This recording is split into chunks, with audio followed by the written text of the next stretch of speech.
அனைத்து நண்பர்களுக்கும் வணக்கம். இந்த வீடியோவில் எதை பற்றி நம்ம பார்க்க போகிறோம் என்றால், நீங்கள் அனைவரும் எதிர்பார்த்து கொண்டிருக்கும் டைப்ரைட்டிங் உடைய ரிசல்ட் எப்போது ரிலீஸ் பண்ணுவாங்க அதை பற்றி தான் நம்ம பார்த்துட்டு இருக்கோம். இதுவரை நம்முடைய சேனலை சப்ஸ்கிரைப் பக்கத்தில் பெல் பட்டன் கிளிக் பண்ணிக்கோங்க. நமக்கான எக்ஸாம் வந்து எழுதி முடிச்சிட்டாங்க. இம்பார்ட்டன்ட் விஷயம் பார்த்தீங்கன்னா 45, 43, 47 நாட்களுக்குள்ள ரிசல்ட் வந்து ரிலீஸ் பண்ணுவாங்க.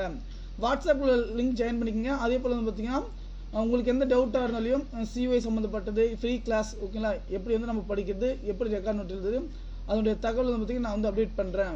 கண்டிப்பாக நண்பர்கள் எனக்கு ஷேர் பண்ணுங்கள், கமெண்ட் செக்ஷனில் கமெண்ட் பண்ணுங்கள், வாட்ஸ்அப்பில் ஜாயின் பண்ணிக்கோங்க. இம்பார்ட்டன்ட் விஷயம் 45, 43, 47 நாட்கள் ரிலீஸ் பண்ணுவாங்க. ஆனால் இப்போது வந்து பார்த்தீங்கன்னா நமக்கு வந்து உங்கள் அஃபிஷியல் வந்து 23/4/2024 சொல்லியிருக்காங்க. ஆனால் வந்து பார்த்தீங்கன்னா நமக்கு வந்து எக்ஸாம் எப்போ முடிஞ்சு உங்களுக்கே தெரியும்.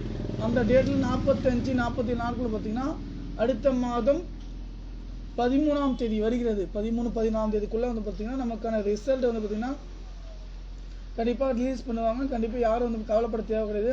கண்டிப்பாக அந்த டேட்டில் வந்து ரிலீஸ் பண்ணுவாங்க. கண்டிப்பாக நண்பர்கள் அனைவரும் பார்த்தீங்கன்னா ப்ராக்டிஸ் வந்து பார்த்தீங்கன்னா பக்கவாக பண்ணிட்டு இருக்கேன்னு நினைக்கிறேன். ஏன்னா கூடிய விரைவில் பார்த்தீங்கன்னா நமக்கு டேட் வந்து பார்த்தீங்கன்னா மிக குறைவில் அது கம்மியாக இருக்குது ஓகேங்களா. அதனால் நண்பர்கள் அனைவருக்கும் வந்து பார்த்தீங்கன்னா ஷேர் பண்ணுங்கள். நன்றி.